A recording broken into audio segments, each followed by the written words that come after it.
La fin d'une histoire d'amour, franchement, ça peut laisser complètement KO. Ah oui, c'est souvent dévastateur. Aujourd'hui, on va explorer ensemble cette expérience, pourquoi c'est si intense et surtout comment on peut remonter la pente. On va regarder ça de plus près, avec des analyses psy et même neurobio, tirées de différentes lectures qu'on a faites. L'idée, c'est de comprendre ce qui se joue vraiment. Exactement. Dégager l'essentiel pour mieux saisir le truc et peut-être trouver des pistes pour se reconstruire après. Oui, parce que c'est bien plus qu'un simple chagrin d'amour, hein. L'intensité du choc, on la compare souvent à un deuil, un vrai deuil. Ça touche à l'identité. Carrément, ça touche au cœur de qui on est. D'ailleurs, le psychanalyste Christophe André, il parle même d'effondrement narcissique. Ah oui, ça c'est fort comme expression. Bah oui. C'est ce sentiment brutal que ton estime de toi s'écroule, que tu vaux plus rien, euh, plus digne d'être aimé, quoi. C'est terrible. Et cette douleur, on la ressent vraiment physiquement parfois, non hein? Les textes parlent d'un vide abyssal. C'est ça. L'expression est de Philippe Breneau. Et ce qui est fou, c'est que d'après nos sources, le cerveau, lui, prend ça très au sérieux. Vraiment comme une blessure. Hein. C'est tout à fait ça. Il y a une étude super intéressante de Naomi Eisenberger à UCLA. Oui.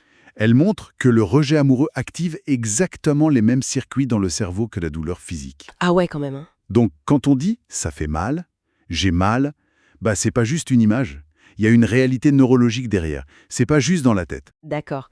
Et pour essayer de comprendre ce chaos, ce tourbillon d'émotions, on parle souvent des étapes du deuil, comme celle de Kubler-Ross, Oui. déni, colère. Oui, c'est une grille de lecture possible. Déni, colère, marchandage, dépression et enfin acceptation. Ça peut aider à se repérer un peu. Ça peut donner des repères, oui. Mais attention, c'est rarement linéaire, hein. On peut faire des allers-retours. Bien sûr. Le déni, par exemple, c'est quand on n'arrive pas à y croire. Non, c'est pas possible, il va revenir, ou elle va changer d'avis. Mhm. Et puis il y a la colère, souvent très forte. Comment il a pu me faire ça? Ou après tout ce que j'ai fait? Oui, je vois bien. Et la phase de dépression. Boris Cyrulnik a une image très parlante pour ça. Il dit que l'attachement brisé laisse la personne déshabitée d'elle-même. Déshabiter d'elle-même, c'est puissant. Oui, comme vidée de ses repères intérieurs, c'est une phase très difficile. Et ce sentiment d'être vidé, ce n'est donc pas que dans la tête, que psycho. Ça a aussi un lien avec notre chimie interne. Exactement. Le cerveau, encore lui. Précisément. Là, on touche à la neurochimie de l'amour et de la rupture. Les travaux d'Hélène Fischer sont passionnants là-dessus. Qu'est-ce qu'ils nous disent? En gros, tomber amoureux, ça libère un véritable cocktail chimique dans le cerveau. Dopamine. Le plaisir, la récompense. Exactement. Ocytocine aussi, l'hormone de l'attachement, du lien. Et quand la rupture arrive, paf, c'est la chute brutale de tout ça. Ah d'accord. C'est pour ça qu'on parle de véritable sevrage. Un sevrage.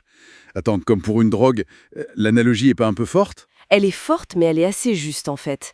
Les symptômes se ressemblent beaucoup. C'est-à-dire, cette pensée obsédante de l'ex, le craving, ce manque intense, quasi physique, l'irritabilité, les problèmes de sommeil. Ah oui? Hélène Fischer a même montré que le rejet active des zones du cerveau qui sont aussi impliquées dans la dépendance à la cocaïne. C'est dingue! Oui, et comprendre ça, c'est crucial. Ça explique pourquoi c'est si dur et pourquoi on peut avoir des rechutes. Le moindre contact, un message, une photo, ça peut réactiver tout le système de manque. D'accord, je comprends mieux pourquoi c'est si difficile de couper les ponts parfois. Alors, face à tout ça, cette douleur quasi physique, ce manque chimique, comment on fait pour remonter la pente? C'est pas juste attendre que ça passe, si? Non, clairement pas. Attendre passivement, ça suffit rarement. La guérison, c'est un processus actif. Ça demande un engagement. Et il y a des stratégies, des pistes concrètes. Oui, heureusement. Dans les textes qu'on a consultés, plusieurs piliers reviennent souvent. Le premier, et c'est souvent le plus dur au début, couper le contact. Le fameux no contact. Le sevrage, en somme. Exactement. Le psychologue Guy Winch dit que chaque contact, même minime, c'est comme une microdose qui entretient la dépendance et ralentit la guérison. Logique. Et ensuite? Ensuite, il y a la nécessité d'accueillir et d'exprimer la douleur. Ne pas la nier, ne pas la refouler. Laisser sortir. Oui. Parler, écrire, créer. Trouver un exutoire qui nous convient. C'est fondamental pour traiter l'émotion. Il y a aussi cette idée de se retrouver soi. En dehors du couple, j'imagine. C'est essentiel. C'est le troisième pilier. Redéfinir son identité. Philippe Breneau en parle bien. Il faut passer de « je suis la personne quittée » à « je suis quelqu'un en chemin, en reconstruction ». Ça veut dire quoi concrètement? Ça veut dire investir consciemment dans des activités, des projets, des amitiés. Des choses qui nous définissent par nous-mêmes, et pas seulement en tant que moitié d'eux. Se recentrer sur soi. Voilà. Et dernier pilier, mais non le moindre, le soutien social. Les amis, la famille, parfois un thérapeute, bien sûr. C'est crucial. C'est pas une faiblesse de demander de l'aide. Au contraire, c'est une stratégie de survie et de reconstruction intelligente. Personne ne devrait traverser ça seul. Donc, pour résumer un peu tout ça, la rupture, c'est vraiment loin d'être juste une peine de cœur. C'est un chamboulement profond, à la fois psy et bio. Un mélange de deuil, de manque physique et une vraie crise d'identité. C'est tout à fait ça. Et la guérison, c'est pas magique, c'est un chemin actif. Une reconstruction. Exactement. Et peut-être pour laisser une dernière petite chose à méditer. Il y a une idée intéressante chez Esther Perel. Ah oui! Elle suggère que, souvent, ce qui nous fait terriblement souffrir dans la rupture, au-delà de la perte de la personne elle-même, c'est la perte du futur qu'on avait imaginé avec elle. La perte d'un projet de vie. Voilà, la perte de ce futur-là.